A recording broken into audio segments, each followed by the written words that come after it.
Allez, on va être sérieux, Thomas, avec vous. 40 ans après la découverte du VIH débute aujourd'hui.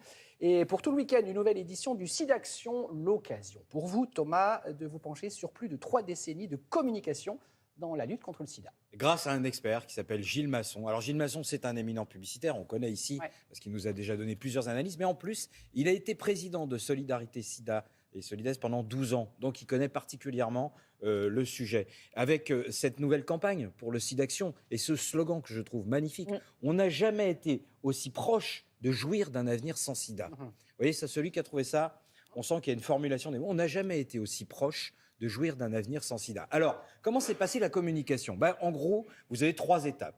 Le démarrage, 1987, où là, on n'y connaît rien, on dit beaucoup de bêtises, et vous allez voir, il y a des choses qui, notamment chez les anglo-saxons, ne passent pas. Ensuite, la période très critiquée d'une marque comme par exemple Benetton, qui a fait pas mal de... on va comprendre un petit peu pourquoi, et on termine avec une communication plus détendue, démonstration avec Gilles Masson.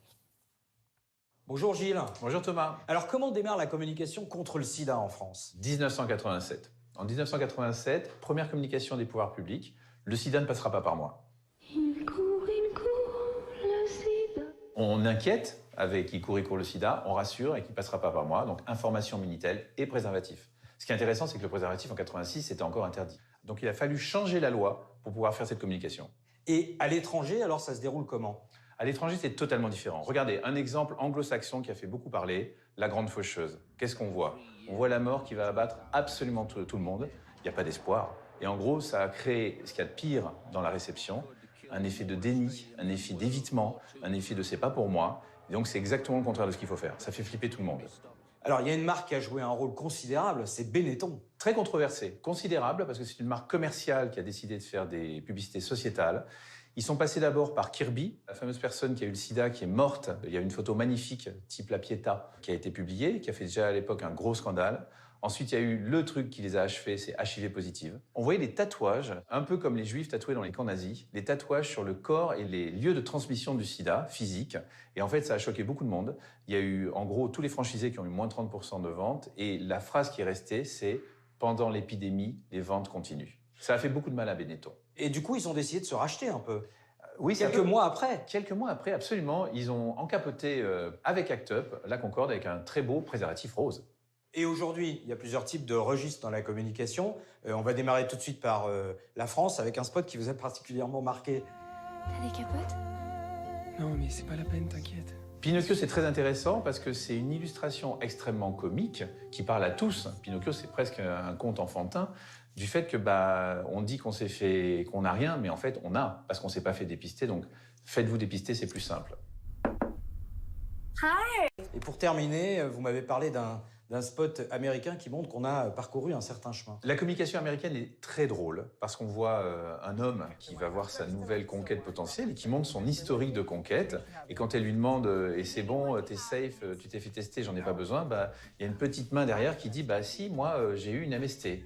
Et lui, il ne savait même pas. Et donc c'est très drôle et ça dit tout simplement « faites-vous tester ». Donc regardez, il y a une évolution colossale en 30 ans entre la communication de la grande faucheuse qui faisait flipper tout un continent et ça, qui est un humour incroyable, qui dit en gros, oui, vaut mieux se faire tester. Merci beaucoup. You are getting tested.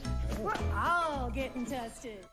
Et on se retrouve pour la deuxième partie. Les politiques interpellés par les associations, ce sera un tout petit peu plus tard pour les fidèles qui restent dans l'émission. Mais ils sont tous fidèles, ce sera dans 1 heure. Merci beaucoup Thomas. Petite pause et on revient. Bonne journée, bon réveil. Thomas, on en parlait avec vous ce matin, 40 ans après la découverte du VIH, débute aujourd'hui et pour tout le week-end. Le SIDAction, l'occasion pour vous de décrypter évidemment les nouvelles campagnes et différentes campagnes de com de la lutte contre le sida. Et vous êtes intéressé ce matin à la communication des associations envers les politiques. Exactement, avec un spécialiste. On le connaît bien ici, c'est Gilles Masson. Alors, Gilles Masson, c'est un publicitaire, mais il a été aussi président de Solidarité Sida pendant 12 ans. Donc, c'est vraiment quelqu'un qui a une expertise là-dessus. Et vous allez voir, avec les politiques, la première apparition, c'est 2012, mais on va aussi découvrir Donald Trump. Et pourquoi Donald Trump ? Question intéressante. La réponse est dans le reportage qui suit tout de suite. Maintenant, on va parler des politiques et des campagnes contre le sida. Et on démarre en 2012. 2012, c'est le deuxième tour des présidentielles, donc Hollande face à Sarkozy. Et les associations interpellent en disant il y a 2 moyens efficaces de lutter contre le sida. Il y a le préservatif, ça il l'a prouvé, mais il y a les hommes politiques. Ça serait bien que vous en parliez. Donc grosse pression sur l'opinion. Et en 2017, votre agence a fait une campagne pour interpeller Emmanuel Macron. 2017, l'année du 0,7, les politiques doivent s'engager à verser 0,7% de la richesse à l'aide au développement. Parce qu'aujourd'hui, ça doit concerner le monde entier. Et vous vous rendez compte qu'il y a 38 millions de personnes séropositives dans le monde, dont 25 millions en Afrique. Donc on est obligé d'élargir le spectre. Et puis évidemment, il y a le cas Donald Trump, on en a beaucoup parlé, mais là, il y a un spot où il est pris au piège. Le cas d'école Donald Trump, c'est que on a considéré que l'inventeur des fake news, on allait le prendre à son propre piège. Il avait annoncé qu'il allait arrêter le sida. AIDS is finished. Donc on le voit en train de raconter ce discours, mais l'image, elle est fake. Et on se rend bien compte à la fin qu'on est très loin du compte et que le sida est encore là. Et alors du coup, aujourd'hui, on en est où?